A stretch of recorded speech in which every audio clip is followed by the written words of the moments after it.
Price the lord. ನಾವು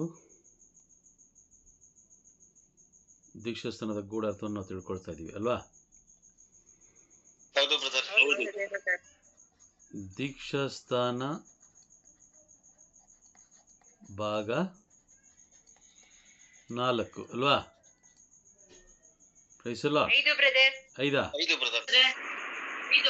5 okay, done. 5 ದೀಕ್ಷಾಸ್ಥಾನ ಭಾಗ 5. ದೀಕ್ಷಾಸ್ಥಾನದಲ್ಲಿ 3 ವಿಧ ನಮಗೆ ಗೊತ್ತಿರೋ ಹಾಗೆ. ಒಂದು ನೀರಿನ ದೀಕ್ಷಾಸ್ಥಾನ,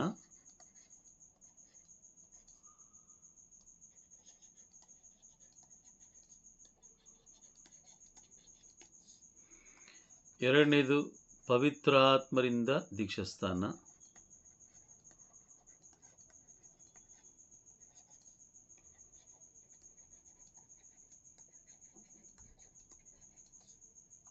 ಮೂರನೇದು ಅಗ್ನಿಯ ದೀಕ್ಷಾಸ್ಥಾನ.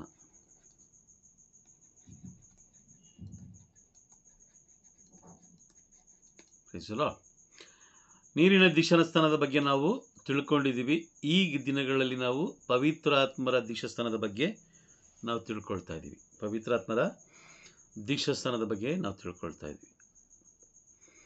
ಓಕೆ, ಪವಿತ್ರಾತ್ಮರ ದೀಕ್ಷಾಸ್ಥಾನದ ಬಗ್ಗೆ ನಾವು ತಿಳ್ಕೊಳ್ತಾ ಇದ್ದೀವಿ ಅಂತ ಹೇಳಿದ್ರೆ, ಈಗ ನಾವು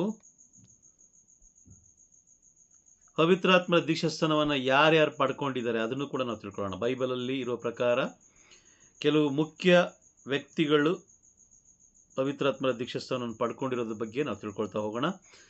ಮೊದಲನೇದಾಗಿ ಪ್ರಭು ಯೇಸು ಕ್ರಿಸ್ತರ ಬಗ್ಗೆ ನಾವು ತಿಳ್ಕೊಳ್ಳೋಣ. ಪ್ರಭು ಯೇಸು ಕ್ರಿಸ್ತರ ಬಗ್ಗೆ. ಪ್ರಭು ಯೇಸು ಕ್ರಿಸ್ತರು ನಮ್ಮ ಹಾಗೆಯೇ ಈ ಲೋಕದಲ್ಲಿ ಜೀವಿಸಲಿಕ್ಕೆ ಬಂದಂಥವ್ರು ಅಲ್ವಾ? ಹೌದಾ? ಹೌದು. ಪ್ರಭು ಯೇಸು ಕ್ರಿಸ್ತರು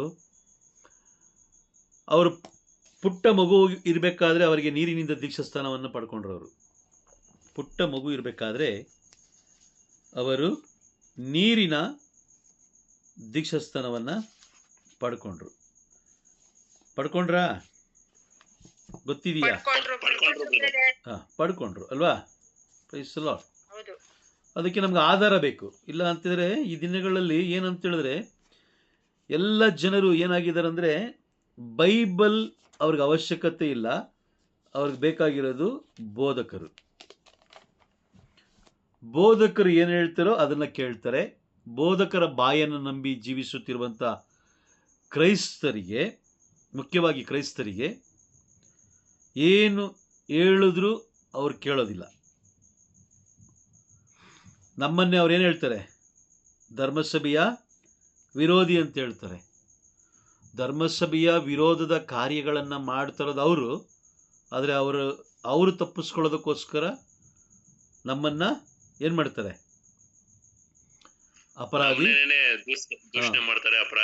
ಅಪರಾಧಿ ಮಾಡಾಕ್ತಾರೆ. ಪ್ರೈಸ್ ದಿ ಲಾರ್ಡ್ ಅಲ್ವಾ? ಓಕೆ, ಪ್ರಭು ಯೇಸು ಕ್ರಿಸ್ತರು ಲೂಕನು ಬರೆದ ಶುಭ ಸಂದೇಶ 2ನೇ ಅಧ್ಯಾಯ ವಾಕ್ಯ 21 ಓದೋಣ.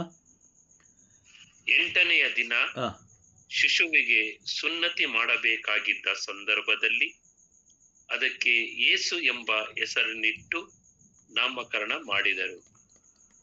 ಈ ಹೆಸರನ್ನು ಮರಿಯಳು ಗರ್ಭಿಣಿಯಾಗುವುದಕ್ಕೆ ಮುಂಚೆಯೇ ದೂತರು ಸೂಚಿಸಿದರು. ದೂತರು ಪ್ರಭು ಯೇಸು ಕ್ರಿಸ್ತರ ದೀಕ್ಷಾಸ್ಥಾನ. ಇಲ್ಲಿ ಲೂಕನು ಬರೆದ ಶುಭ ಸಂದೇಶದಲ್ಲಿ ನಾವು ಕ್ಲಿಯರ್ ಆಗಿ ನೋಡ್ತೀವಿ. ಏನು ಹೇಳ್ತಾ ಇದೆ? ಪ್ರಭು ಯೇಸು ಕ್ರಿಸ್ತರು ನಾಮಕರಣ ಅಲ್ವಾ? ನಾಮಕರಣ ಮಾಡಿದ್ರ?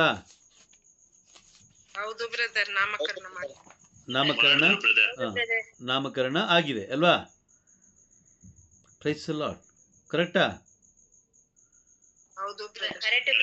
ಸೊ ನಮಗೂ ಕೂಡ ಪುಟ್ಟ ಮಗು ಇರಬೇಕಾದ್ರೆ ನೀರಿನಿಂದ ದೀಕ್ಷಾಸ್ಥಾನ ಕೊಟ್ಟರು. ಅದೇನದು? ನಾಮಕರಣ. ಪ್ರಭು ಯೇಸು ಕ್ರಿಸ್ತರು 8ನೇ ದಿನ ನಾಮಕರಣ ಆಗುತ್ತೆ ಅವ್ರಿಗೆ.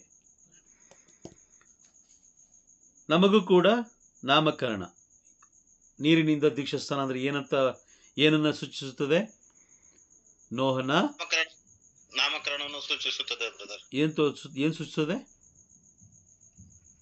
ನೋಹನನ ತಿಮ್ಮಪ್ಪದ ಏನು ಹೇಳ್ತದ್ರಿ?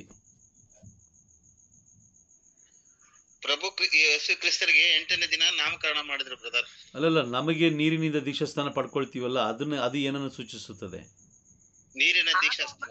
ಆದಾಮನಿಂದ ಬಂದ ಜನ್ಮ ಪಾಪವನ್ನು ನೋಹನ ಮೂಲಕ ಇದು ಮಾಡೋದು ಬ್ರದರ್.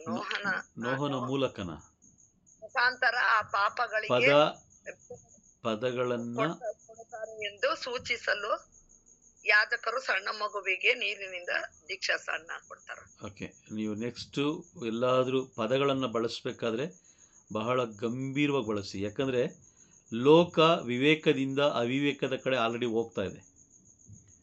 ಲೋಕ ವಿವೇಕದಿಂದ ಅವಿವೇಕದ ಕಡೆ ಆಲ್ರೆಡಿ 80% ಹೋಗಿದೆ.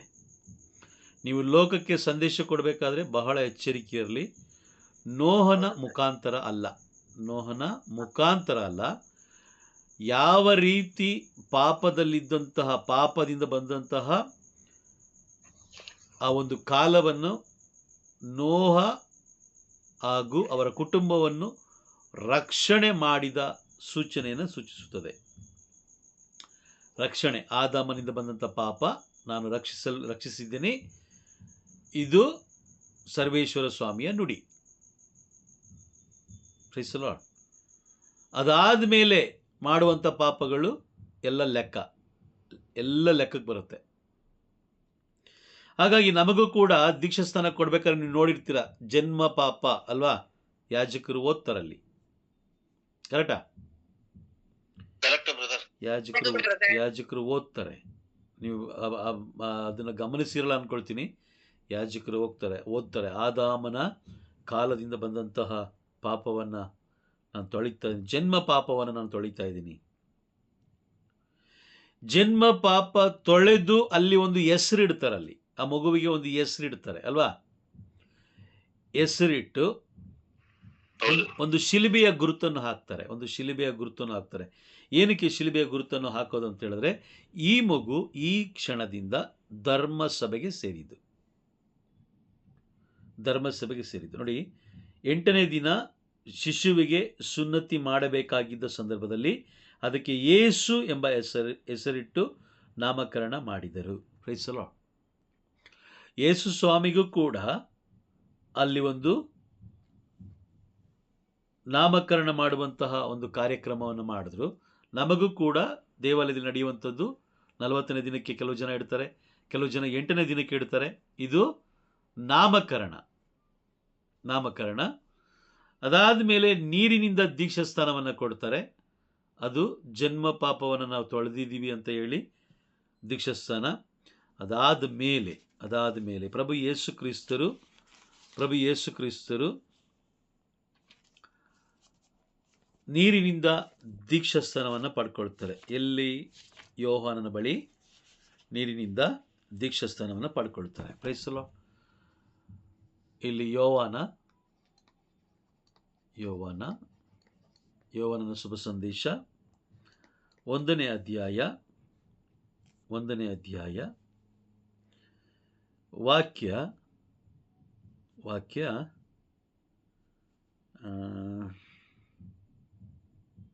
33 ಓದಿ.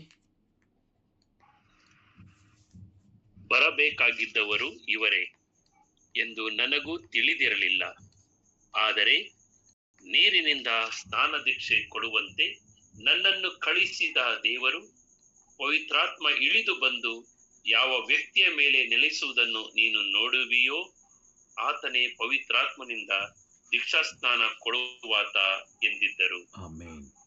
ಇಲ್ಲಿ ಯೇಸು ಸ್ವಾಮಿ ತಗೊಂಡ್ರ? ನೀರಿನಿಂದ ದೀಕ್ಷಾಸ್ನಾನ ತಗೊಂಡ್ರು ಬ್ರದರ್. ಕರೆಕ್ಟಾ?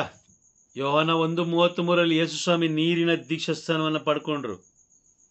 ಇದು ಯಾರ ವೈಯಕ್ತಿಕ ಪ್ಲಾನ್ ಅಲ್ಲ, ಇದು ಪರಲೋಕದ ಪ್ಲಾನ್.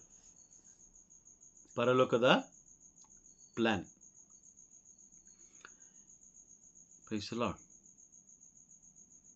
ಒಂದು RTO ಆಫೀಸ್ ಒಳಗಡೆ ಹೋಗ್ಬೇಕಾದ್ರೆ ಅವ್ರದ್ದೇ ಆದ ಒಂದು ಕಾನೂನಿದೆ ಅಲ್ವಾ? ಅವ್ರದ್ದೇ ಆದ ಒಂದು ಕಾನೂನು ಇದೆ. ಓಕೆ, ಭಾರತ ದೇಶದೊಳಗಡೆ ಬೇರೆ ದೇಶದವರು ಬರಬೇಕು ಅಂತ ಹೇಳಿದ್ರೆ ಏನು ಮಾಡ್ಕೊಳ್ಬೇಕು? ಪಾಸ್ಪೋರ್ಟ್ ಇರಬೇಕು, ವೀಸಾ ಇರಬೇಕು ಅಲ್ವಾ? ವೀಸಾ ಇರಬೇಕು, ಹೆಲ್ತ್ ಇನ್ಶೂರೆನ್ಸ್ ಇರಬೇಕು, ಹೆಲ್ತ್ ಚೆಕಪ್ ಆಗಿರಬೇಕು. ಇದೆಲ್ಲವನ್ನ ಚೆಕ್ ಮಾಡ್ತಾರೆ ಅಲ್ವಾ? Praise the Lord. ಇದ್ದೀರಾ? ಒಂದು ಸಾಮಾನ್ಯವಾದ ಲೋಕದ ಒಳಗಡೆ ನಾವು ಪ್ರವೇಶ ಮಾಡ್ಬೇಕಂದ್ರೆ ಇಷ್ಟೆಲ್ಲ ಕಾನೂನುಗಳಿದೆ ಅಂದಮೇಲೆ ಪರಲೋಕ ಪ್ರವೇಶ ಮಾಡ್ಬೇಕಾದ್ರೆ ಇರಬೇಕಾ ಇರಬಾರ್ದಾ? ಇರಬೇಕಲ್ವಾ? ಇರಬೇಕು. ಈ 1ನೇ ಅಧ್ಯಾಯ ಯೋಹನ 1:33 ಯೇಸು ಸ್ವಾಮಿ ನೀರಿನ ದೀಕ್ಷಾಸ್ನಾನವನ್ನ ಪಡ್ಕೊಳ್ತಾರೆ. ನೀರಿನ ದೀಕ್ಷಾಸ್ನಾನವನ್ನ ಪಡ್ಕೊಳ್ತಾರೆ. Praise the lord.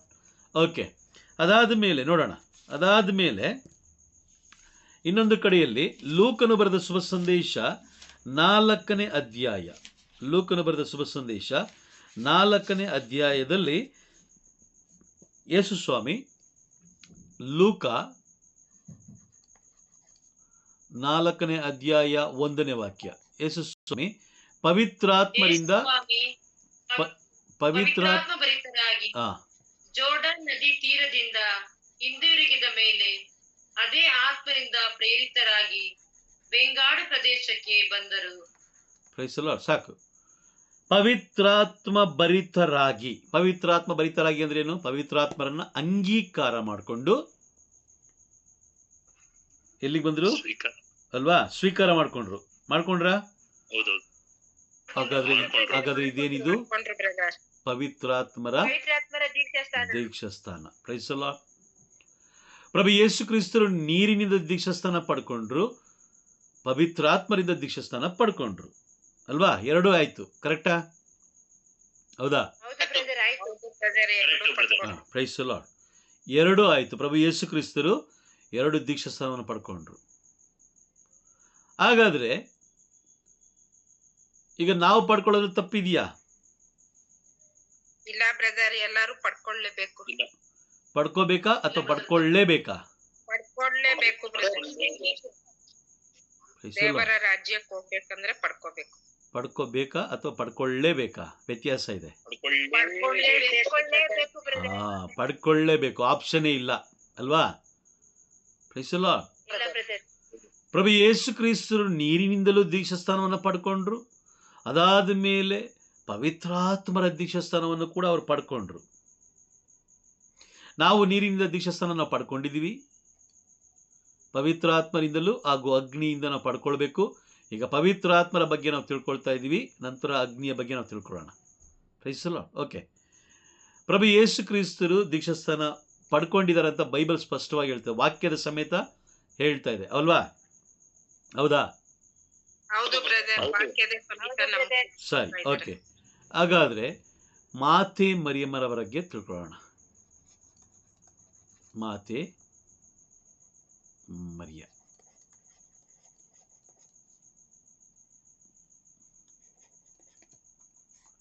ಮಾತೆ ಮರಿಯಳು ಯಾರು? ಪ್ರಭುವಿನ ತಾಯಿ.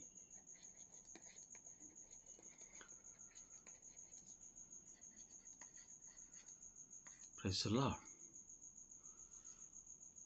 ಪ್ರಭುವಿನ ತಾಯಿ ಮಾತೆ ಮರಿಯಮ್ಮನವರು ನೀರಿನಿಂದ ದೀಕ್ಷಾಸ್ಥಾನ ಪಡ್ಕೊಂಡ್ರ ಅಂತ ನಾವು ನೋಡಿದ್ರೆ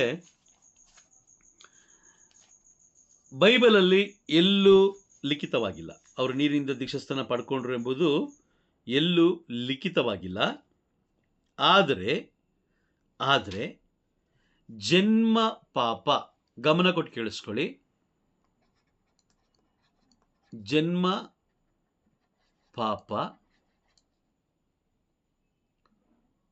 ತೊಳೆದ ಮೇಲೆ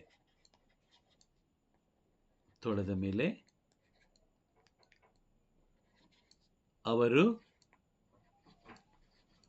ಪರಿಶುದ್ಧರು ಅಲ್ವಾ? ಹೌದು, ಅವರು ಪರಿಶುದ್ಧರು. ಈಗ ಸ್ವರ್ಗಲೋಕ ಒಬ್ಬ ವ್ಯಕ್ತಿ ಹತ್ರ ಬರ್ತಾ ಇದೆ ಅಂತ ಹೇಳಿದ್ರೆ, ಸ್ವರ್ಗನೇ ಇಳಿದು ಬರ್ತಾ ಇದೆ ಒಬ್ಬ ವ್ಯಕ್ತಿ ಹತ್ರ ಅಂತ ಹೇಳಿದ್ರೆ, ವಾಕ್ಯ ಓದೋಣ.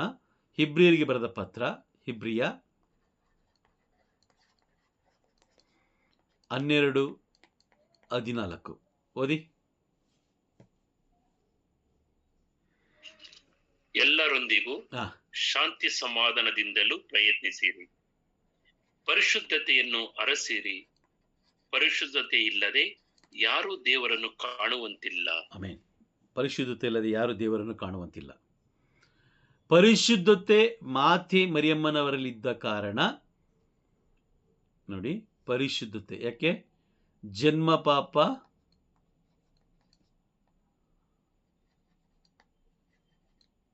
ತೊಳೆದ ಮೇಲೆ ಪರಿಶುದ್ಧತೆ ಅಲ್ವಾ?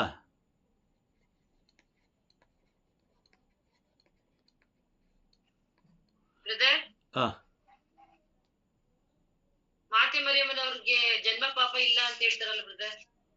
ನಾನು ಅದೇ ಅಲ್ವಾ ಸಿಸ್ಟರ್ ಹೇಳ್ತಿರೋದು, ಎಲ್ಲರಿಗೂ ತೊಳೆದಿದ್ದಾರಲ್ವಾ, ಇಲ್ಲಿ ತೊಳೆದಾಯ್ತಲ್ಲ. ನಾನ್ ಕೂಡ ಕೇಳೋಣ ಅಂತ ಇದ್ದೆ ಬ್ರದರ್, ಅದೇ ಪ್ರಶ್ನೆ ಮತ್ತೆ ಮಧ್ಯದಲ್ಲಿ. ನಮ್ಗೆಲ್ಲ ಜನ್ಮ ಪಾಪ ಇದೆ, ನಮ್ಗೆ ಅದು ಜ್ಞಾನಸ್ಥಾನ ಮುಖಾಂತರ ಹೋಗುತ್ತೆ. ಆದ್ರೆ ಮಾತೆ ಮರಿಯಮ್ಮನವರಿಗೆ ಜನ್ಮ ಪಾಪನೇ ಇಲ್ಲ ಅಂತ ಹೇಳ್ತಾರಲ್ಲ, ಅದಕ್ಕೆ ಕೇಳಿದೆ. ಓಕೆ, ಅದು ನಾನು ಲಾಸ್ಟಲ್ಲಿ ಕ್ಲಿಯರೆನ್ಸ್ ಕೊಡ್ತೀನಿ ನನಗೆ, ಸರಿನಾ? ಇದು ಸಬ್ಜೆಕ್ಟ್ ಮುಗಿಸ್ಬೋಣ. ಸರಿ. ಜನ್ಮ ಪಾಪ ತೊಳೆದ ಮೇಲೆ ಅವರು ಪರಿಶುದ್ಧರಾಗ್ತಾರೆ. ಅದೇ ಥರನೇ ಮಾತೆ ಮರಿಯಮ್ಮನವರು ಪರಿಶುದ್ಧತೆ, ಆದರೆ ಇವರಲ್ಲಿದ್ದಿದ್ದು ಅತಿ ಪರಿಶುದ್ಧತೆ.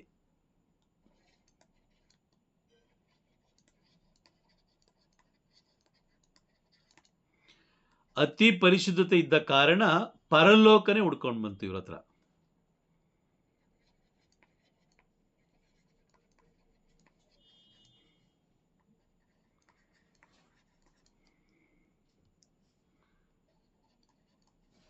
Price the Lord. ಅತಿ ಪರಿಶುದ್ಧತೆ ಇದ್ದ ಕಾರಣ ಪರಲೋಕನೇ ಇಳಿದು ಬಂತು. ಯಾರ ಬಳಿ? ಮಾತೆ ಮರಿಯಮ್ಮನವರ ಬಳಿ. ಹಾಗಾದ್ರೆ ನೀರಿನ ದೀಕ್ಷಾಸ್ನಾನ ಕ್ಲಿಯರ್, ಪರಿಶುದ್ಧತೆ ಅಲ್ವಾ? ಜನ್ಮ ಪಾಪ ತೊಳೆದ ಮೇಲೆ ಪರಿಶುದ್ಧತೆ, ಅತಿ ಪರಿಶುದ್ಧತೆಯ ಜೀವನ ಇವ್ರದ್ದು. ಆಗ ಪರಲೋಕ ಇಳಿದು ಬಂತು, ನೀರಿನ ದೀಕ್ಷಾಸ್ನಾನ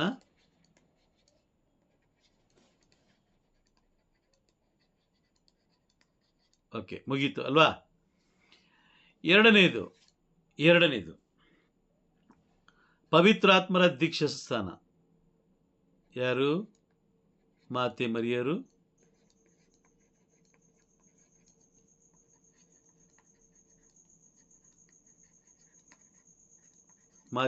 ದೀಕ್ಷಾಸ್ನಾನ. ಓಕೆ, ಒಂದು ವಾಕ್ಯ ಓದೋಣ.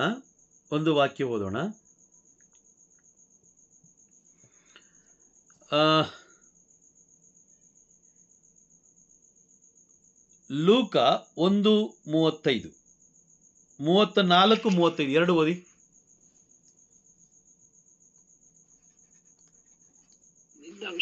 ಅದಕ್ಕೆ ಮರಿಯಳು, ಇದು ಆಗುವುದಾದರೂ ಹೇಗೆ? ನನಗೆ ಯಾವ ಪುರುಷನ ಸಂಸರ್ಗವೂ ಇಲ್ಲವಲ್ಲ ಎಂದು ವಿಚಾರಿಸಿದಳು. ದೂತನು ಪ್ರತ್ಯುತ್ತರವಾಗಿ, ಪವಿತ್ರಾತ್ಮ ನಿನ್ನ ಮೇಲೆ ಬರುವರು, ಪರಾತ್ಪರ ದೇವರ ಶಕ್ತಿ ನಿನ್ನನ್ನು ಆವರಿಸುವುದು. ಈ ಕಾರಣದಿಂದ ನಿನ್ನಲ್ಲಿ ಹುಟ್ಟುವ ಪವಿತ್ರ ಶಿಶು ದೇವರ ಪುತ್ರ ಎನಿಸಿಕೊಳ್ಳುವನು. Okay, fine. Praise the Lord. ಇಲ್ಲಿ ಏನಾಯ್ತು? ಇಲ್ಲಿ ಪವಿತ್ರಾತ್ಮರು ಇಳಿದು ಬಂದ್ರು ಅಲ್ವಾ? ಅಂಗೀಕಾರ, ಪವಿತ್ರಾತ್ಮರ ಅಂಗೀಕಾರ ಆಯ್ತು. ಯಾರು? ಮಾತೆ ಮರಿಯಮ್ಮನವರು. ಏನಾಯ್ತು? ಈಗ ಪವಿತ್ರಾತ್ಮರ ದೀಕ್ಷಾಸ್ನಾನ ಆಯ್ತು. ಆಯ್ತಾ? ಆಯ್ತು ಬ್ರದರ್. ಪವಿತ್ರಾತ್ಮನ ಸ್ವೀಕಾರ ಮಾಡಿದ್ರೆ ದೀಕ್ಷಾಸ್ನಾನ ಪಡೆದ ಹಾಗೆ. Praise the Lord. ಈಗ ಪ್ರಭು ಯೇಸು ಕ್ರಿಸ್ತರದು ಅದೇ ಆಯಿತು. ಯೋಹಾನ 1:33 ಅವರು ನೀರಿನ ದೀಕ್ಷಾಸ್ನಾನ ಪಡ್ಕೊಂಡ್ರು. ಲೂಕನು ಬರೆದ ಶುಭ ಸಂದೇಶ 4ನೇ ಅಧ್ಯಾಯ 1ನೇ ವಾಕ್ಯದಲ್ಲಿ ಪವಿತ್ರಾತ್ಮ ದೀಕ್ಷಾಸ್ನಾನ ಆಯಿತು.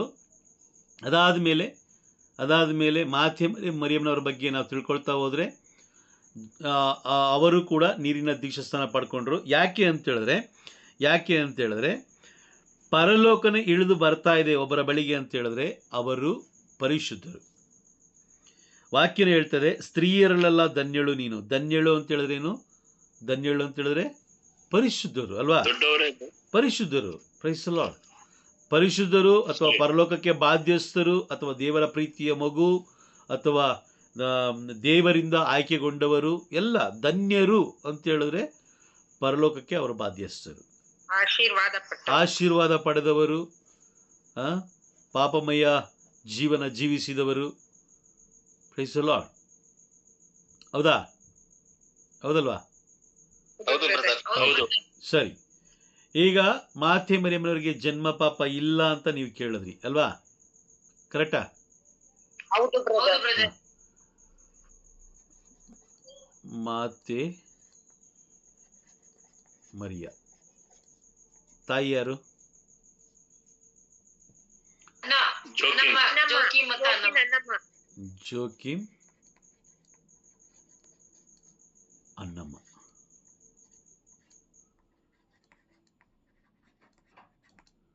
ಇವರು ಮನುಷ್ಯರೇ ತಾನೆ?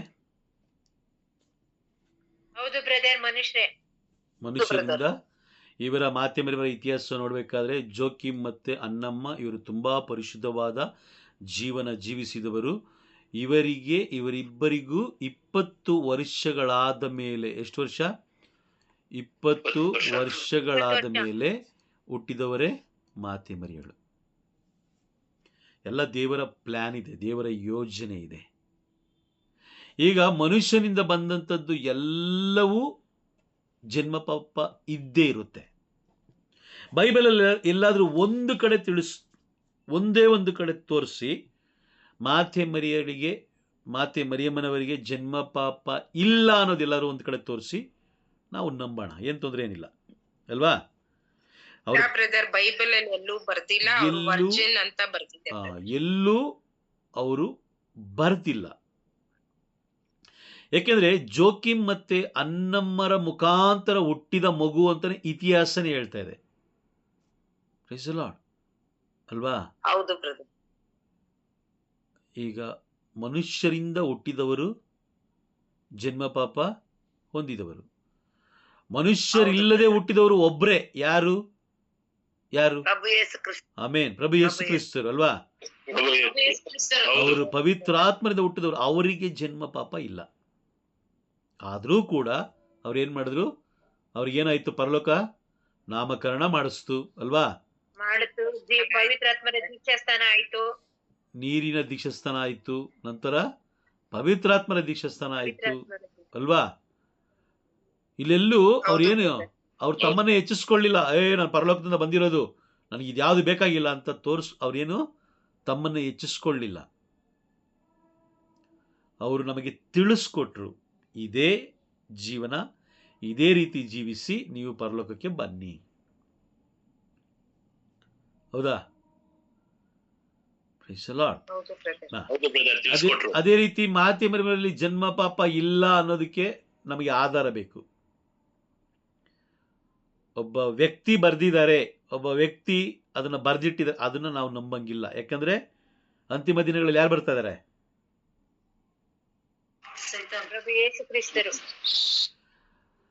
ಅಂತಿಮ ದಿನಗಳಲ್ಲಿ ಸುಳ್ಳು ಬೋಧಕರು ಬರ್ತಾರೆ ಅಲ್ವಾ? ಕಳೆದ ಬಾರಿ ಏನ್ ತಿಳ್ಕೊಂಡ ನಾವು? ಒಬ್ಬ ಬೋಧಕರು ಏನಂತ ಬೋಧಿಸ್ತಾ ಇದ್ರು? ಪರಲೋಕದಲ್ಲಿ ಕಿಟಕಿ ಇದೆ, ಪಾಪಿಗಳನ್ನ ಕಿಟಕಿಯಿಂದ ಕಳಿಸ್ತಾ ಇದ್ದಾರೆ ಅಂತ. ಪಾಪಿಗಳನ್ನ ಕಿಟಕಿಯಿಂದ ಕಳಿಸ್ತಾ ಇದ್ದಾರೆ ಸ್ವರ್ಗಕ್ಕೆ ಅಂತ ಅಲ್ವಾ? ಹೌದು. ಈ ರೀತಿಯಾದ ವ್ಯಕ್ತಿಗಳು ಬರ್ತಾರೆ. ಒಂದು ಯೋಚನೆ ಮಾಡಿ, ಪರಲೋಕನೇ ಇಳಿದು ಬರ್ತಾ ಇದೆ ಅಂದ್ರೆ ಆ ವ್ಯಕ್ತಿ ಎಷ್ಟು ಪರಿಶುದ್ಧವಾದವರು ಅಂತ. ಆ ಪರಿಶುದ್ಧವಾದವರಿಗೆ ಕಳಂಕ ತರಲಿಕ್ಕೆ ಅಂತಾನೆ ಕೆಲವು ಜನ ಉಟ್ಕೊಂಡಿದ್ದಾರೆ. ನಿಂಬೆಹಣ್ಣಿನ ಹಾರ ಹಾಕೋದು, ವಿಚಿತ್ರವಾದ ಡಿಸೈನ್ಗಳನ್ನ ಹಾಕೋದು. ಈ ದಿನಗಳಲ್ಲಿ ನೋಡಿ, ನಾವು ಸ್ವರೂಪಗಳಿಗೆ ಚೂಡಿದಾರ್ ಹಾಕ್ತಿದ್ದಾರೆ, ಗೊತ್ತಾ ನಿಮ್ಗೆ? ಸ್ವರೂಪಗಳಿಗೆ ಹೌದು, ಸ್ವರೂಪಗಳಿಗೆ ಇವ್ರು ಏನ್ ಮಾಡ್ತಾ ಇದಾರೆ? ಚೂಡಿದಾರ್ ಹಾಕ್ತಾ ಇದಾರೆ, ಕಿವಿಗೆ ಓಲೆ ಹಾಕ್ತಾ ಇದಾರೆ, ಮೂಗುತಿ ಹಾಕ್ತಾ ಇದಾರೆ, ಮತ್ತೆ ಹ್ಯಾಂಡ್ ಬ್ಯಾಗ್ ಕೈ ಕೊಡ್ತಾ ಇದಾರೆ, ಕಿಟ್ ಬ್ಯಾಗ್ ಕೊಡ್ತಾ ಇದಾರೆ, ಎಲ್ಲ ಮಾಡ್ತಾ ಇದಾರೆ. ಇವ್ರು ಯಾರು? ನಿಂಬೆಹಣ್ಣಿನ ಹಾರ ಹಾಕೊಂಡು ಇವರು ಮಾತೆ ಮರಿಯಮ್ಮನವರು ಅಂತ ಹೇಳಿ ಇವರು ಆಲ್ರೆಡಿ ತಮಿಳುನಾಡಲ್ಲಿ ಚರ್ಚಲ್ಲಿ ಅವ್ರು ಏನ್ ಮಾಡ್ತಾ ಇದಾರೆ? Praise the Lord. ಆರತಿ ಎತ್ತುತ್ತಾ ಇದಾರೆ, ನಿಂಬೆಹಣ್ಣಿನ ಆರತಿ ಎತ್ತುತ್ತಾ ಇದಾರೆ. ಗೊತ್ತಾಯ್ತಾ? ಅದಾದ್ಮೇಲೆ ಇನ್ನೊಂದು ವಿಷಯಕ್ಕೆ ಹೇಳ್ತೀನಿ ನಾನು. ನೋಡಿ, ನಿಮಗೆ ಅಮಾವಾಸ್ಯೆ ಬರುತ್ತೆ ಗೊತ್ತಾ? ಅಮಾವಾಸ್ಯೆ ಬರುತ್ತೆ. ಅಮಾವಾಸ್ಯೆ ಬಂದಾಗ ತಮಿಳುನಾಡಿನಲ್ಲಿ ಒಂದು ದೇವಾಲಯದಲ್ಲಿ, ಮಾತೆ ಮರಿಯಮ್ಮನವರ ದೇವಾಲಯದಲ್ಲಿ, ಅದಕ್ಕೆ ವಿಶೇಷವಾದ ಅಲ್ಲಿ ಪೂಜೆ ಇಟ್ಟು ಅದಕ್ಕೋಸ್ಕರನೇ ಅದಕ್ಕೊಂದು ದಿನವನ್ನು ನಿಗದಿ ಮಾಡಿ, ಅದು ಯಾವಾಗಲೂ ಆಚರಣೆ ಆಗಲ್ಲ. ಯಾವಾಗ ಅಮಾವಾಸ್ಯೆ ಬರುತ್ತೋ ಆ ದಿನದಲ್ಲಿ ಮಾತ್ರ ಅಲ್ಲಿ ಹೋಗಿ ನಿಂಬೆಹಣ್ಣು ಹಾಕಿ, ನಿಂಬೆಹಣ್ಣಿನ ಆರತಿ ಎತ್ತಿ, ಎಣ್ಣೆ ಹತ್ತಿ, ಏನೇನೋ ಮಾಡಿ ಬರ್ತಾ ಇದ್ದಾರೆ. ಅಷ್ಟು ಪರಿಶುದ್ಧವಾದ ಸ್ವರ್ಗ ಸಾಮ್ರಾಜ್ಯವೇ ಇಳಿದು ಬಂದಂಥ ಮಾತೆ ಮರಿಯಮ್ಮನವರನ್ನು ಇವರು ಇಷ್ಟ ಬಂದ ಹಾಗೆ ಇವ್ರು ಏನು ಮಾಡ್ತಾ ಇದ್ದಾರೆ, ಬಿಂಬಿಸ್ತಾ ಇದ್ದಾರೆ. ಇದು ದೊಡ್ಡ ಕಳಂಕ, ಇದು ದೊಡ್ಡ ಅಪರಾಧ. ಇದು ಪರಿಶುದ್ಧವಾದವರನ್ನ ಅಶುದ್ಧಗೊಳಿಸುವಂಥ ಕಾರ್ಯ ಯಾರು ಮಾಡೋದು? ಯಾರು ಮಾಡೋದು? ಸೈತಾನನ ಮಕ್ಕಳು, ಕತ್ತಲೆಯಲ್ಲಿರುವವರು, ಅವಿವೇಕಿಗಳು. ಅದಕ್ಕೆ ಹೇಳೋದು ಮತ್ತಾಯ 25ರಲ್ಲಿ ವಿವೇಕಿಗಳು ಅವಿವೇಕಿಗಳು ಅಂತ. ವಿವೇಕಿಗಳಂದ್ರೆ ಏನು? ಸತ್ಯವನ್ನು ಅರಿತುಕೊಳ್ತಾರೆ, ಸತ್ಯವನ್ನು ಅರಿತುಕೊಂಡು ಸತ್ಯದ ಮಾರ್ಗದಲ್ಲಿ ಜೀವಿಸ್ತಾರೆ. ಅವಿವೇಕಿಗಳು ಏನು ಮಾಡ್ತಾರೆ? ನಿಂಬೆಹಣ್ಣು ಹಚ್ತಾರೆ, ನಿಂಬೆಹಣ್ಣು ಹಾರ ಹಾಕ್ತಾರೆ, ಚೂಡಿದಾರ ಹಾಕ್ತಾರೆ. ಮಾತೆ ಮರಿಯಮ್ಮನವರ ಬಗ್ಗೆ ವ್ಯಾಲ್ಯೂ ಗೊತ್ತಿಲ್ದಿರೋರು, ಬೆಲೆ ಗೊತ್ತಿಲ್ದಿರೋರು ಈ ರೀತಿ ಮಾಡುವಂಥದ್ದು. ಅವರ ಹೆಸರಿಗೆ ಕಳಂಕವನ್ನು ತರುತ್ತಿರುವಂಥ ಅನೇಕ ಜನರು ಈ ದಿನಗಳಲ್ಲಿ ನಿಮ್ಮ ಮಧ್ಯದಲ್ಲಿ, ನನ್ನ ಮಧ್ಯದಲ್ಲಿ ಸುತ್ತಾಡ್ತಾ ಇದ್ದಾರೆ. Price the lord. ದೇವರಿಗಿಂತ ಉನ್ನತವಾದ ಸ್ಥಾನ ನೀವು ಮಾತೆ ಮರಿಯಮ್ಮನಿಗೆ ಕೊಟ್ರಿ ಅಂತ ಹೇಳಿದ್ರೆ ಅವರ ಹೆಸರಿಗೆ ನೀವು ಕಳಂಕ ತಂದಂಗೆನೆ. ಯಾಕೆ ಅಂತ ಹೇಳಿದ್ರೆ ವಿಮೋಚನಾ ಕಾಂಡ 20ನೇ ಅಧ್ಯಾಯದಲ್ಲಿ ಸರ್ವೇಶ್ವರ ಸ್ವಾಮಿ ಕ್ಲಿಯರ್ ಆಗಿ ಹೇಳಿದರೆ, ನನಗೆ ಸಲ್ಲತಕ್ಕ ಗೌರವವನ್ನು ನಾನು ಬೇರೆಯವರಿಗೆ ಸಲ್ಲಗೊಳಿಸುವುದಿಲ್ಲ. ಇವರು ನೋಡಿ, ಇವರು ನಿಂಬೆಹಣ್ಣಿನ ಹಾರ ಹಾಕ್ತಾರೆ, ಮಾತೆ ಮರಿಯವರಿಗೆ ನಿಂಬೆಹಣ್ಣಿನ ಹಾರ ಹಾಕ್ತಾರೆ ಅಲ್ವಾ? ಕರೆಕ್ಟಾ? Price the lord. ದೀಪ ಹಚ್ತಾರೆ, 1000 ಮಣಿ ಜಪಸರ ಮಾಡ್ತಾರೆ, 1000 ಮಣಿ ಜಪಸರ ಮಾಡ್ತಾರೆ. ಇನ್ನು ಏನೇನೋ ಮಾಡ್ತಾರೆ, ಅವ್ರ ಹೆಸರಲ್ಲಿ ಏನೇನೋ ಮಾಡ್ತಾರೆ. ಆದರೆ ಮಾತೆ ಮರಿಯಮ್ಮನವರಲ್ಲಿ ಇದ್ದಂಥ ಒಂದೇ ಒಂದು ಗುಣ ಅಥವಾ ಸ್ವಭಾವ ಅವರು ಅನುಸರಿಸ್ಕೊಳ್ಳಿ ನೋಡೋಣ.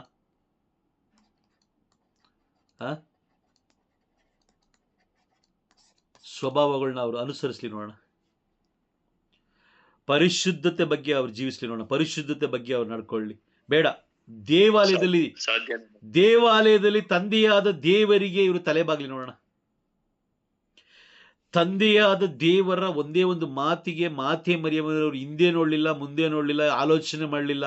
ಅವ್ರು ಹೇಳಿದ ಒಂದೇ ಮಾತು, ಇದೋ ನಾನು ದೇವರ ದಾಸಿ, ನೀವು ನುಡಿದಂತೆ ನನಗಾಗಲಿ ಅಂತ ಹೇಳಿದ್ರು. ಆ ರೀತಿ ದೇವರ ಮಾತಿಗೆ, ದೇವರ ವಾಕ್ಯಕ್ಕೆ ಇವರು ವಿಧಿಯರಾಗಿ ನಡ್ಕೊಳ್ಳಿ ನೋಡೋಣ. ನಡ್ಕೊಳ್ಳಿ. 1000 ಮಣಿ ಜಪಸರ ಮಾಡಲಿ, ಬೇಡ ಅಂತ ಹೇಳಲ್ಲ, ನೋ ಪ್ರಾಬ್ಲಮ್. ನಿಮಗೆ ಟೈಮ್ ಐತೆ ಮಾಡಿ, ಏನು ತೊಂದರೆ ಏನಿಲ್ಲ. ಯಾಕೆ? ಮಾತೆ ಮರಿಯಮ್ಮನವರ ಸ್ವಭಾವ ನಿಮ್ಮಲ್ಲಿ ಇಲ್ಲದೆ ನೀವು ಏನಕ್ಕೆ ಮಾಡ್ತೀರಾ? ಯಾವ ಉದ್ದೇಶಕ್ಕೋಸ್ಕರ ಮಾಡ್ತೀರಾ? Praise the Lord. ಅರ್ಥ ಆಗ್ತಿದೆಯಾ?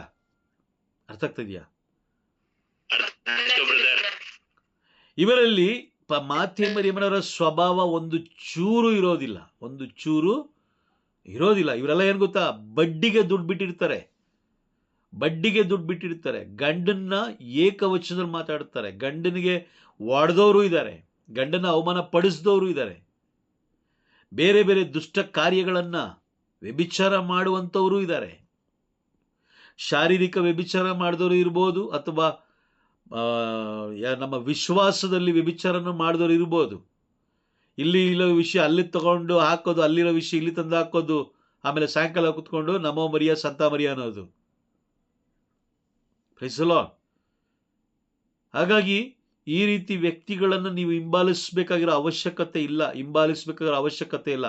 ನಾನು 1000 ಮಣಿ ಮಾಡ್ತೀನಿ, ನಾನು 100 ಮಣಿ ಮಾಡ್ತೀನಿ, 200 ಮಣಿ ಮಾಡ್ತೀನಿ, ಅದು ಯಾವುದನ್ನು ನೀವು ಹಿಂಬಾಲಿಸಬೇಡಿ. ಆದರೆ ಮಾತೆ ಮರಿಯಮ್ಮನವರಲ್ಲಿದ್ದಂಥ ಆ ಸುಂದರವಾದ ಗುಣಗಳನ್ನು, ಸುಂದರವಾದ ಸ್ವಭಾವಗಳನ್ನು ನೀವು ಅನುಸರಿಸಿರಿ. ಮಾತೆ ಮರಿಯಮ್ಮನವರು ನಮ್ಮ ಹಾಗೆಯೇ ಜೋಕಿಮ್ ಮತ್ತು ಅನ್ನಮ್ಮರ ಮದುವೆ ಆದಮೇಲೆ ಅವರ ಮುಖಾಂತರ ಹುಟ್ಟಿದಂತಹ ಮಗು ಯಾರು? ಮಾತೆ ಮರಿಯರು. ಹಾಗಾಗಿ ಅವರಲ್ಲಿ ಜನ್ಮ ಪಾಪ ಇಲ್ಲ ಅಂತ ಹೇಳಲಿಕ್ಕೆ ಸಾಧ್ಯನೇ ಇಲ್ಲ. ಬರೀಬೋದು, ನಾನು ಪ್ರಾರ್ಥನೆ ಬರಿಬೋದು. ಈಗ ಮಾತೆ ಮರಿಯವರ ಬಗ್ಗೆ ಓಕೆ, ನನಗೆ ಪ್ರೀತಿ ಇದೆ, ಮಾತೆ ಮರಿಯವರ ಬಗ್ಗೆ ಪ್ರೀತಿ ಇದೆ, ಬರಿಬೋದು. ಏನು ಬೇಕಾದರೂ ಬರಿಬೋದು. ಆದರೆ ಬೈಬಲಲ್ಲಿ ಇದೆಯಾ, ಪವಿತ್ರಾತ್ಮರು ಬರೆದಿದ್ದಾರಾ, ಅದು ತುಂಬ ಮುಖ್ಯ. ಪವಿತ್ರಾತ್ಮರಿಗಿಂತ ಈ ಲೋಕದಲ್ಲಿ ಶ್ರೇಷ್ಠರು ಯಾರೂ ಇಲ್ಲ. Praise the Lord. ಆಮೆನ್. ಮಾತೆ ಮರಿಯಮ್ಮನವರ ಸ್ವಭಾವಗಳು ಪ್ರತಿ ಒಬ್ಬೊಬ್ಬ ಹೆಂಗಸಲ್ಲೂ ಇರಬೇಕು, ಪ್ರತಿಯೊಬ್ಬೊಬ್ಬ ಗಂಡಸಲ್ಲೂ ಇರಬೇಕು. ಅದು ಮಾತೆ ಮರಿಯ ಅಂತ ಹೇಳಿದ್ರೆ ಪರಿಶುದ್ಧತೆಯ ಸಂಕೇತ. ಆಮೇಲೆ ಬರ್ಕೊಳ್ಳಿ, ಆಮೆನ್. ಮಾತೆ ಮರಿಯಾ ಅಂತ ಹೇಳಿದ್ರೆ ಪರಿಶುದ್ಧತೆಯ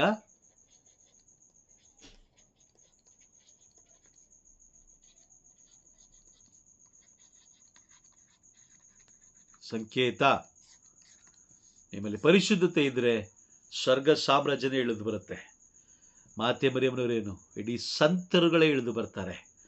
ಸಂತರುಗಳೇನು, ದೇವದೂತರುಗಳೇ ಇಳಿದು ಬರ್ತಾರೆ. ದೇವದೂತರುಗಳೇನು, ಪ್ರಭು ಯೇಸು ಕ್ರಿಸ್ತರೇ ಇಳಿದು ಬರ್ತಾರೆ. ಪ್ರಭು ಯೇಸು ಕ್ರಿಸ್ತರೇನು, ಪ್ರಭು ಯೇಸು ಕ್ರಿಸ್ತರು ಬಂದರು ಅಂತ ಹೇಳಿದ್ರೆ ಪಿತಾ ಸುತ ಪವಿತ್ರಾತ್ಮರಲ್ಲಿ ಇಳಿದು ಬರ್ತಾರೆ. ಮಾತೆ ಮರಿಯಮ್ಮನವರಲ್ಲಿದ್ದಂಥ ಪರಿಶುದ್ಧತೆ ನಮ್ಮಲ್ಲಿತ್ತು ಅಂತ ಹೇಳಿದ್ರೆ ನೋಡಿ, ಮಾತೆ ಮರಿಯಮ್ಮನಲ್ಲಿ ಪರಿಶುದ್ಧತೆ ಇತ್ತು, ಪರಲೋಕ ಇಳಿದು ಬಂತು. ಪರಲೋಕ ಇಳಿದು ಬಂದಿದ ತಕ್ಷಣ ಪ್ರಭು ಯೇಸು ಕ್ರಿಸ್ತರು ಬಂದರು. ಪ್ರಭು ಯೇಸು ಕ್ರಿಸ್ತರು ಬಂದಿದ ತಕ್ಷಣ ಪವಿತ್ರಾತ್ಮರು ಬಂದರು ಅಲ್ವಾ? 3 ಜನ ಬಂದ್ರ ಮಾತೆ ಮರಿಯಮ್ಮ? ಹೌದು ಬ್ರದರ್. ಅಷ್ಟು ಪರಿಶುದ್ಧತೆಯ ಮಾತೆ ಈ ಭೂಮಿಯಲ್ಲಿ ಯಾರು ಅಷ್ಟು ಪರಿಶುದ್ಧತೆ ಇರಲಿಲ್ಲ. ಆ ಪರಿಶುದ್ಧತೆ ಇರುವ ಮಾತೆಯನ್ನ ಇವರು ಒಂದು ನಿಂಬೆಹಣ್ಣು ಒಂದು ಜಪಸರದಲ್ಲಿ ಮುಗಿಸ್ತಾರೆ. ನನಗೇನೋ ಇನ್ನೂ ಅರ್ಥ ಆಗ್ತಲ್ಲ, ಇವರು ವಿವೇಕಿಗಳ ಇವರು ಅವಿವೇಕಿಗಳ ಒಂದು ಚೂರು ನಮಗೆ ಗೊತ್ತಾಗ್ತಲ್ಲ. ಅಷ್ಟು ಪರಿಶುದ್ಧವಾದ ಆಲಯದಲ್ಲಿ ಇವರು ಚಪ್ಪಲಿ ಹಾಕೊಂಡು ಹೋಗ್ತಾರೆ, ಬಲಿಪೀಠದಲ್ಲಿ ಚಪ್ಪಲಿ ಹಾಕೊಂಡು ತಿರುಗಾಡ್ತಾರೆ.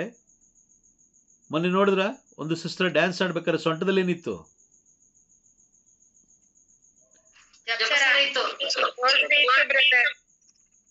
ಯಾವ ಹಾಡಿಗೆ ಡ್ಯಾನ್ಸ್ ಆಡ್ತಾ ಇದ್ದವರು? ಹಿಂದಿ ಫಿಲಿಂ ಹಾಡಿಗೆ.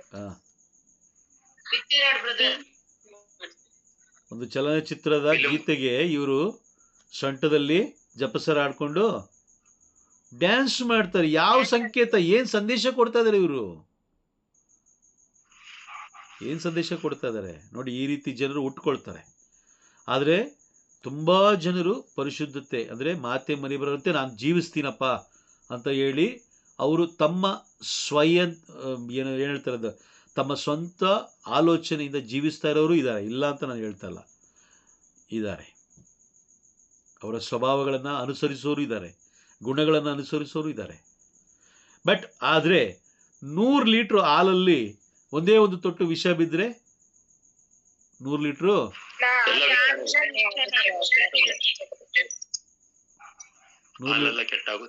100 ಲೀಟ್ರ್ ಕೂಡ ವಿಷ ಅಲ್ವಾ? ಅದೇ ನಾನು ಹೇಳಕ್ ಬರ್ತಾ ಇರೋದು. ನೀವು 1000 ಮಣಿ ನಮೋ ಮರಿಯ ಸಂತ ಮರಿಯ ಅಂತ ಹೇಳೋದಕ್ಕೂ ಬದಲಾಗಿ ಆ 1000 ಮಣಿಗಳು ಇರುವಂತಹ ಆ 1000 ಮಾತೆ ಮರಿಯಮ್ಮನವರ ಸ್ವಭಾವಗಳನ್ನು, ಮಾತೆ ಮರಿಯಮ್ಮನವರ ಗುಣಗಳನ್ನು ಅನುಸರಿಸ್ರಿ, ಅಷ್ಟೇ ಸಾಕು. ಮಾತೆ ಮರಿಯವರು ಅಧಿಕಾರಕ್ಕೆ ಆಸೆ ಪಡಲಿಲ್ಲ. ಮಾತೆ ಮರಿಯಮ್ಮರು ಎಲ್ಲೂ ಜಂಬ ತೋರಿಸ್ಕೊಳ್ಳಿಲ್ಲ. ದೇವರ ಪುತ್ರ ದೇವರ ಕುಮಾರನನ್ನ ಗರ್ಭದಲ್ಲಿ ಜನಿಸಿದಾರಂತ ಎಲ್ಲೂ ಲೆವೆಲ್ ತೋರಿಸ್ಕೊಳ್ಳಿಲ್ಲ ಅಲ್ವಾ? ಹೌದಾ?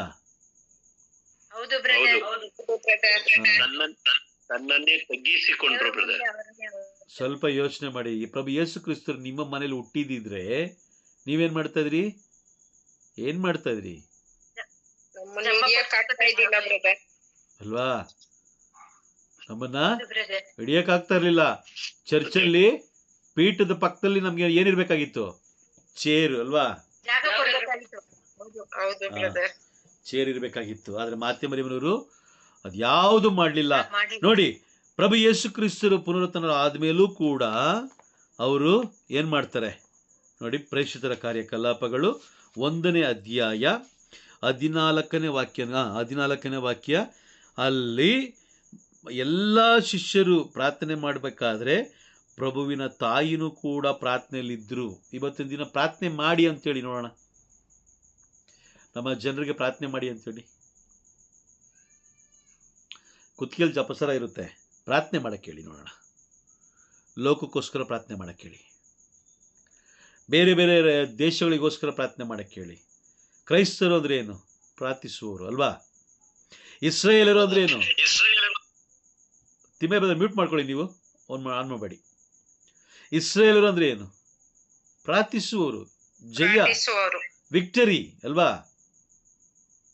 ಹೌದು ಬ್ರದರ್. ಏನೋ ಕಾಟಾಚಾರಕ್ಕೆ ಬಂದ್ಬಿಟ್ಟು ಇದು ಮಾಡೋದಲ್ಲ. ಅದಕ್ಕೆ ಬೈಬಲ್ ಹೇಳೋ ಪ್ರಕಾರ ನಾವು ಬೈಬಲ್ನ ಬಹಳ ವಿವೇಕದಿಂದ ಓದಬೇಕು, ತಾಳ್ಮೆಯಿಂದ ಓದಬೇಕು. ಅದರ ಗೂಢಾರ್ಥಗಳನ್ನು ಮೊದಲು ನಾವು ಹುಡುಕಬೇಕು. ಹುಡುಕಬೇಕು. ನಾವು ಮಾತೆ ಮರಿಯಮ್ಮನವರ ಸ್ವಭಾವಗಳನ್ನು ನಾವು ಅಳವಡಿಸ್ಕೊಳ್ಬೇಕೇ ಹೊರತು ನಾನು 100 ಮಣಿ ಜಪ್ಸರ ಮಾಡಿದೆ, ನಾನು 1000 ಮಣಿ ಜಪ್ಸರ ಮಾಡಿದೆ, ನಾನು ಮನೆಗೆ ಹೋಗಿ ಜಪ್ಸರ ಮಾಡಿದೆ ಅಂತ ಹೇಳಿದ್ರೆ ಏನೂ ಪ್ರಯೋಜನ ಇಲ್ಲ. ಏಕೆಂದರೆ ಯೇಸು ಸ್ವಾಮಿ ಮತ್ತಾಯ 7:21 ಸ್ಪಷ್ಟವಾಗಿ ಹೇಳ್ಬಿಟ್ಟಿದ್ದಾರೆ, ಸ್ವಾಮಿ ಸ್ವಾಮಿ ಎನ್ನುವವರು ಸ್ವರ್ಗ ಸಾಮ್ರಾಜ್ಯವನ್ನು ಪ್ರವೇಶಿಸಲಾರರು. ಅಲ್ಲಿ ನ್ಯಾಯ ತೀರ್ಪಿನ ದಿನದಂದು ಸ್ವಾಮಿ ಸ್ವಾಮಿ ನಿಮ್ಮ ಹೆಸರಿನಲ್ಲಿ ನಾವು ಪ್ರವಾದನೆ ಮಾಡಲಿಲ್ಲವೇ, ನಿಮ್ಮ ಹೆಸರಿನಲ್ಲಿ ದೆವ್ವಗಳನ್ನು ನಾವು ಬಿಡಿಸಲಿಲ್ಲವೇ, ನಿಮ್ಮ ಹೆಸರಿನಲ್ಲಿ ಹಲವಾರು ಮಹತ್ಕಾರ್ಯಗಳನ್ನು ನಾವು ಮಾಡಲಿಲ್ಲವೇ ಎಂದು ಅನೇಕರು ನನಗೆ ಹೇಳುವರು. ಆಗ ನಾನು ಅವರಿಗೆ, ಇಂದಿಗೂ ನಿಮ್ಮ ಗುರುತೇ ನನಗಿಲ್ಲ, ಅಧರ್ಮಿಗಳೇ ನನ್ನಿಂದ ತೊಲಗಿರಿ ಎಂದು ಬಹಿರಂಗವಾಗಿ ಹೇಳಿಬಿಡುವೆನು ಅಂತ ಪ್ರಭು ಯೇಸು ಕ್ರಿಸ್ತರು ಹೇಳಿದ್ದಾರೆ. ಕಾರಣ ಏನಂತ ಹೇಳಿದ್ರೆ ಪರಿಶುದ್ಧತೆ ಇಲ್ಲದಿರೋದೇ ಕಾರಣ. ಪರಿಶುದ್ಧತೆ ಇಲ್ಲದೇ ಇರೋದೇ ಕಾರಣ. ನಮ್ಮಲ್ಲಿ ಪ್ರತಿಯೊಬ್ಬ ಹೆಂಗಸರಲ್ಲಿ, ಪ್ರತಿಯೊಬ್ಬ ಗಂಡಸಿರಲಿ ದೇವರ ಸಮ್ಮುಖಕ್ಕೆ ಬರಬೇಕಾದ್ರೆ ತಮ್ಮನ್ನೇ ತಗ್ಗಿಸಿಕೊಂಡು ಬರಬೇಕು. ಮಾತೆ ಮರಿಯಮ್ಮನಲ್ಲಿದ್ದಂಥ ಆ ದೀನತೆ, ಮಾತೆ ಮರಿಯಮ್ಮನಲ್ಲಿದ್ದಂಥ ಆ ವಿಧೇಯತೆ, ಇದೇ ಅವರ ಆಭರಣಗಳಾಗಿತ್ತು. ಇದು ಯಾವುದನ್ನು ನಾವೇನು ಮಾಡಲ್ಲ, ನಮ್ಮ ಜೀವನಕ್ಕೆ ಬೇಕಾಗಿಲ್ಲ. ಪ್ರೈಸಲ್ಲ, ಬಹಳ ಎಚ್ಚರಿಕೆಯಾಗಿರಬೇಕು. ಮಾತೆ ಮರಿಯಮ್ಮನವರು ಕೂಡ ಪವಿತ್ರಾತ್ಮರಿಂದಲೂ ನೀರಿನಿಂದಲೂ ದೀಕ್ಷಾಸ್ಥಾನವನ್ನು ಪಡ್ಕೊಂಡ್ರು. ಅದಾದ ಮೇಲೆ ಅಗ್ನಿಯಿಂದಲೂ ಕೂಡ ಅವರು ದೀಕ್ಷಾಸ್ಥಾನವನ್ನು ಪಡ್ಕೊಂಡಿದ್ದಾರೆ. ಅಗ್ನಿಯಿಂದಲೂ ದೀಕ್ಷಾಸ್ಥಾನ ಪಡ್ಕೊಂಡಿದ್ದಾರೆ. ಅದನ್ನು ನಾನು ಕಂಪ್ಲೀಟ್ ಮಾಡಿಬಿಡ್ತೀನಿ, ಯಾಕಂದರೆ ಅಗ್ನಿ ಬಗ್ಗೆ ನಾವು ಆಮೇಲೆ ತಿಳ್ಕೊಳ್ತೀವಿ. ಬಟ್ ಇವತ್ತು ಮಾತೆ ಮರಿಯಮ್ಮನವರ ವಿಷಯ ಬಂದಾಗ ಅದನ್ನು ಕೂಡ ನಾವು ತಿಳ್ಕೊಂಬೋಣ. ಓಕೆ, ನೋಡಿ, ಅಗ್ನಿ ಅಂತ ಹೇಳಿದ್ರೆ, ಅಗ್ನಿಗೆ ಅರ್ಥ, ಇನ್ನೊಂದು ಅರ್ಥ ಅಂತ ಹೇಳಿದ್ರೆ ದೇವರ ವಾಕ್ಯ. ಆಮೇಲೆ ದೇವರ ವಾಕ್ಯ, ದೇವರ ವಾಕ್ಯಕ್ಕೆ ಅಗ್ನಿ ಅಂತ ಕರೀತಾರೆ. ಅದಕ್ಕೆ ನಾನು ನೆಕ್ಸ್ಟ್ ಕ್ಲಾಸಲ್ಲಿ ನಾನು ಅಗ್ನಿಯ ದೀಕ್ಷಾಸ್ಥಾನ ಬಂದಾಗ ನಾನು ಅದಕ್ಕೆ ವಿವರಣೆ ಕೊಡ್ತೀನಿ. ಆದರೆ ಮಾತೆ ಮರಿಯಮ್ಮನವರು ದೇವರ ಮಾತಿಗೆ ತಲೆಬಾಗಿದ್ರು. ದೇವರ ಮಾತಿಗೆ ಅವರು ತಲೆಬಾಗಿದ್ರು. ನೋಡಿ, ಲೂಕನು ಬರೆದ ಶುಭ ಸಂದೇಶ 1ನೇ ಅಧ್ಯಾಯ 38ನೇ ವಾಕ್ಯ, 1:38 ಓದಿ. ಲೂಕ 1:38 ಬೇಗ ಓದ್ತೀರಾ? ಆಗ ಮರಿಯಳು, ಇಗೋ ನಾನು ದೇವರ ಸೇವಕಿ, ನೀವು ಹೇಳಿದಂತೆ ನನಗಾಗಲಿ. ದೇವರನ್ನು ಆಕೆಯನ್ನು ಬೀಳ್ಕೊಟ್ಟು ಅದೃಶ್ಯನಾದನು. Praise the Lord. ಓಕೆ, ಮತ್ತೊಮ್ಮೆ ಓದೋಣ. ಬೇರೆ ಯಾರಾದರೂ ಮತ್ತೊಮ್ಮೆ ಓದಿ. ಆಗ ಮರಿಯಳು, ಇಗೋ ನಾನು ದೇವರ ದಾಸಿ, ನೀವು ಹೇಳಿದಂತೆ ನನಗಾಗಲಿ ಎಂದಳು. Praise the Lord. ನೋಡಿ, ಅಲ್ಲಿ ದೇವರ ಮಾತಿಗೆ ಅವರು ತಲೆಬಾಗ್ತಾರೆ. ಯಾರು? ಮಾತೆ ಮರಿಯರು ದೇವರ ಮಾತಿಗೆ ತಲೆಬಾಗ್ತಾರೆ. ಇವತ್ತು ನಾವು ಬೈಬಲ್ಗೆ ಸಾಸಿವೆ ಕಾಳಷ್ಟು ವಿಶ್ವಾಸ ಅಲ್ಲ, ಸಾಸಿವೆ ಕಾಳಷ್ಟು ಕೂಡ ನಾವು ತಲೆಬಾಗೋದಿಲ್ಲ. ನಮಗೆ ಭಯ ಅನ್ನೋದಿಲ್ಲ. ದೇವರ ವಾಕ್ಯದಲ್ಲಿ ಭಯ ಅನ್ನೋದು ನಮಗಿಲ್ಲ. Praise the lord.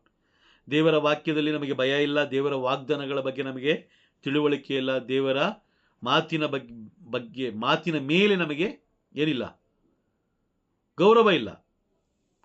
ಆದರೆ ಮಾತೆ ಮರಿಯಮ್ಮನವರಲ್ಲಿತ್ತು. ಅವರು ಜನ್ಮ ಪಾಪ ತೊಳೆದಾದ ಮೇಲೆ ಅವರು ಅತಿ ಪರಿಶುದ್ಧತೆ ಜೀವನ ಜೀವಿಸಿದ್ರು. ಹಾಗಾಗಿ ಪರಲೋಕನ ಇಳಿದು ಬಂತು. ಹಾಗಾಗಿ ನೀರಿನ ದೀಕ್ಷಾಸ್ಥಾನ ಆಗಿದೆ. ಪವಿತ್ರಾತ್ಮರ ದೀಕ್ಷಾಸ್ಥಾನ ಆಗಿದೆಯಾ ಅಂತ ಹೇಳಿದ್ರೆ ಖಂಡಿತವಾಗ್ಲೂ ಆಗಿದೆ. ಯಾಕಂದರೆ ಪವಿತ್ರಾತ್ಮರನ್ನು ಅವ್ರು ಅಂಗೀಕಾರ ಮಾಡ್ಕೊಳ್ತಾರೆ. ಯಾಕಂದರೆ ಪ್ರಭು ಯೇಸು ಕ್ರಿಸ್ತರು ಹುಟ್ಟೋದೇ ಪವಿತ್ರಾತ್ಮರ ಶಕ್ತಿಯಿಂದ ಅಲ್ವಾ? Praise the Lord. ಅದು ನಾವು ಗಮನಿಸಬೇಕು. ಓಕೆ, ಅದಾದ ಮೇಲೆ ಪವಿತ್ರಾತ್ಮರ ದೀಕ್ಷಾಸ್ಥಾನ ಪಡ್ಕೊಂಡ್ರ ಅಂತ ಹೇಳಿದ್ರೆ ಖಂಡಿತವಾಗ್ಲೂ ಪಡ್ಕೊಂಡ್ರು. ಬೈಬಲೇ ಸ್ಪಷ್ಟವಾಗಿ ಹೇಳ್ತಾ ಇದೆ.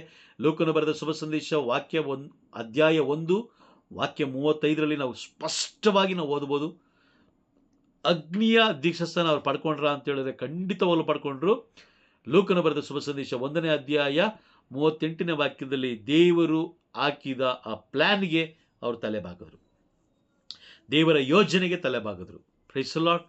ಹಾಗಾಗಿ 3 ದೀಕ್ಷಾಸ್ಥಾನಗಳನ್ನು ಅವರು ಪಡ್ಕೊಂಡ ಮೇಲೇ ಅವರು ದೇವರ ಮಗುವಾಗಿ ಮಾರ್ಪಟ್ಟಿದ್ದು, ದೇವರ ಮಗಳಾಗಿ ಮಾರ್ಪಟ್ಟಿದ್ದು. ಇಲ್ಲ ಅಂದರೆ ಖಂಡಿತವಾಗ್ಲೂ ಅವರು ಮಾರ್ಪಡ್ತಾ ಇರಲಿಲ್ಲ. Praise the Lord. ಬಹಳ ಎಚ್ಚರಿಕೆ. ಕ್ರೈಸ್ತ ಜೀವನ ಅಂತ ಹೇಳಿದ್ರೆ ತಮಾಷೆಯ ಜೀವನ ಅಲ್ಲ, ಬಹಳ ಎಚ್ಚರಿಕೆಯ ಜೀವನ, ಬಹಳ ಗೌರವದ ಜೀವನ, ಬಹಳ ಜವಾಬ್ದಾರಿಯ ಜೀವನ. ಏನೋ ಬುಡ್ಬುಡಿಕೆ ಹೇಳೋ ಥರ ಸುಮ್ಮನೆ 1-2 ಮಾತು ಹೇಳಿ ಮುಗಿಸೋದಲ್ಲ ಜೀವನ. ಕ್ರೈಸ್ತ ಜೀವನ ಅಂತ ಹೇಳಿದ್ರೆ ಅದೊಂದು ಅಗ್ರಿಮೆಂಟ್. ದೀಕ್ಷಾಸ್ಥಾನ ಅಂದರೆ ಏನು? ಅಗ್ರಿಮೆಂಟ್, ಒಡಂಬಡಿಕೆಯ ಜೀವನ. ಹಳೆ ಒಡಂಬಡಿಕೆ ಮತ್ತು ಹೊಸ ಒಡಂಬಡಿಕೆ ಮೇಲೆ ನಿಂತಿದೆ ಜೀವನ. ಆ ಒಡಂಬಡಿಕೆಯನ್ನು ನಾವು ಅನುಸರಿಸ್ತಾ ಇದ್ದೀವ? ಒಡಂಬಡಿಕೆಯನ್ನು ನಮ್ಮ ಜೀವನಕ್ಕೆ ಅಳವಡಿಸ್ಕೊಳ್ತಾ ಇದ್ದೀವ? ಒಡಂಬಡಿಕೆ ಬಗ್ಗೆ ನಾವು ತಿಳ್ಕೊಳ್ತಾ ಇದ್ದೀವ? ಇವೆಲ್ಲವನ್ನ ನಾವು ತಿಳ್ಕೊಂಡಾಗ ಮಾತ್ರ ಅದನ್ನು ಅನುಸರಿಸಲಿಕ್ಕೆ ಸಾಧ್ಯ. ಇಲ್ಲ ಅಂತ ಹೇಳಿದ್ರೆ ನಮಗೆ ಟೈಮ್ ಇಲ್ಲ ಅಂತ ನಾವು ಕಾರಣ ಕೊಡ್ತಾ ಹೋದರೆ ಖಂಡಿತವಾಗ್ಲೂ ದೇವರಿಗೂ ಕೂಡ ಟೈಮ್ ಇಲ್ಲ. Praise the Lord. ಅರ್ಥ ಆಯ್ತಾ? ಎಲ್ಲರಿಗೂ ಅರ್ಥ ಆಯ್ತಾ? ಆಯ್ತು ಬ್ರದರ್. ಪ್ರಭು ಯೇಸು ಕ್ರಿಸ್ತರು ದೀಕ್ಷಾಸ್ಥಾನ ಹೊಂದಿಕೊಂಡಿದ್ರು. ಮಾತೆ ಮರಿಯಮ್ಮನವರು ಕೂಡ ದೀಕ್ಷಾಸ್ಥಾನವನ್ನ ಪಡ್ಕೊಂಡಿದ್ರು. Praise the Lord. ಹೌದಾ? ಹೌದು brother. Okay, fine. Praise the lord.